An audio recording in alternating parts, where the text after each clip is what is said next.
नमस्कार. आज आपण आहोत पेट शेल्टर फाउंडेशन मध्ये. हे जे माझ्यासोबत हे सगळे युवक आहेत यांनी स्वखर्चातून कुठलीही मदत न घेता एक पेट शेल्टर फाउंडेशन उभं केलं, जेणेकरून ह्या मुक्या जनावरांना त्यांना स्वतःच्या हक्काचं घर मिळालं. इथे हे सगळे युवक स्वेच्छेने स्वतःच्या पैशाने या मुक्या जनावरांची सगळी ट्रीटमेंट करतात, त्यांना स्वतःच्या हातानेच खायला घालतात. आज आपण इथे पोहोचलोय. आज एकंदरीत हे उभं कधी राहिलं, त्याच्या पाठीमागचा इतिहास काय, हे किती वर्षापासून आहे, बरं याची आजपर्यंत समाजात एवढी पब्लिसिटी का नाही झाली, हे सगळे एकंदरीत या व्हिडिओ मध्ये आपण पाहणार आहोत. नमस्कार. आपलं पेट शेल्टर फाउंडेशन मागील 4 वर्षापासून आपण उभारण्यात आलेलं आहे. पेट शेल्टर फाउंडेशन ही संकल्पना मुळात आम्हाला एका मांजरीपासून प्रेरणा मिळाली. एका मांजरीचा अपघात पाहिला असता आम्हाला जाणवलं की मुक्या जनावरांचा अपघात झाल्यावर रस्त्यावर त्या मांजराच्या पिल्याच्या अंगावरून कित्येक तरी वाहनं गेली, त्याच्या बॉडीची पूर्ण अशी तुकडे तुकडे झाली, पण शेवट कोणी त्याला उचलूनही साईडला ठेवू शकलं नाही. तेव्हा आमचे पेट शेल्टर फाउंडेशनचे अध्यक्ष आदित्य जोगदंड यांच्या मनात एक मुळात संकल्पना आली की जे कोणी केलं नाही ते आपण निर्माण करू. जे कोणी केलं नाही ते आपण निर्माण करू. याची सगळी सुरुवात कधी झाली होती? याची सुरुवात झालेली आपली मागील 4 वर्षापूर्वी आम्ही एक सुरुवात केली होती. एक छोटं स्वरूप होतं की 5-6 जणांची टोळी 2-2 गाडीवर फिरत होतो आम्ही. काही भागात जनावरांना सुरुवातीला आम्ही आमच्या स्वखर्चातून भात वगैरे बनवून, राईस वगैरे बनवून त्यांना खाऊ घालायचो. मग तेव्हाच आम्हाला जाणवलं की बीडमध्ये भटकती कुत्र्यांना खरूज प्रमाण जास्त होता. मग त्याच्यावर आम्ही इलाज करायला सुरू केला. मग त्यांना पेडिग्री म्हणा किंवा भात म्हणा, याच्यातून टॅबलेट, इंजेक्शन अशा काही गोष्टीतून त्यांना नीट करण्यास सुरुवात केली. आम्हाला यश मिळालं.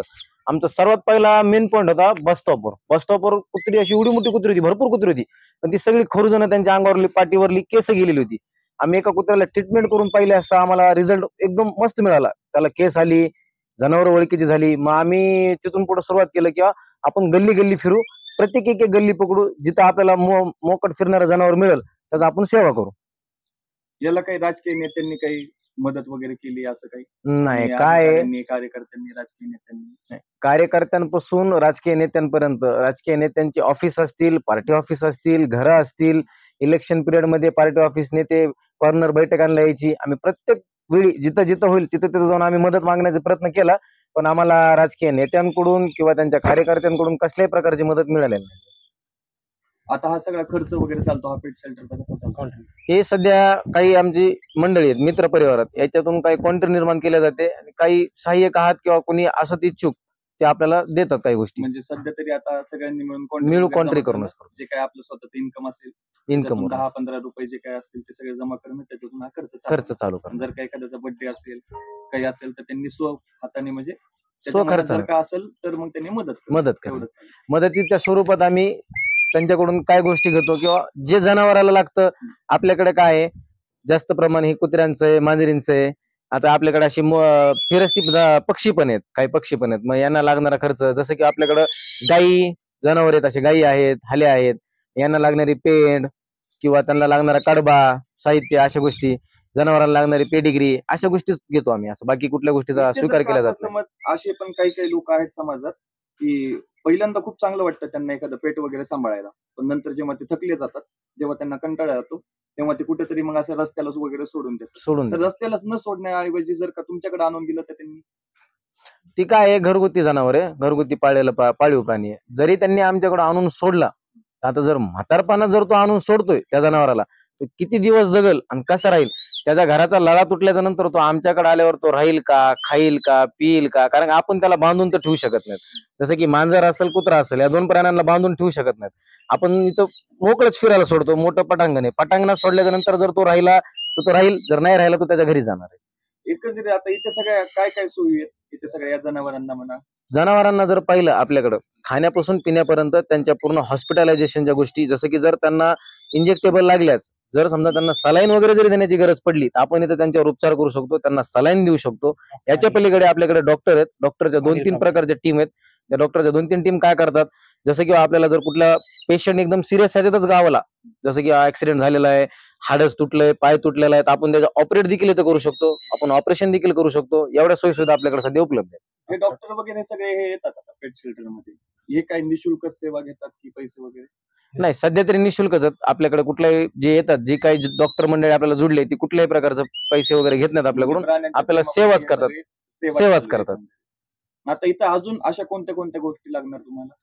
पुढील गोष्टी आम्हाला भरपूर गोष्टी लागणार आहेत. हे एक साधारणतः स्वरूप होतं, संकल्पनेचं आम्ही रूपांतर एक शेल्टर मध्ये केलंय की जनावरांचा निवारा.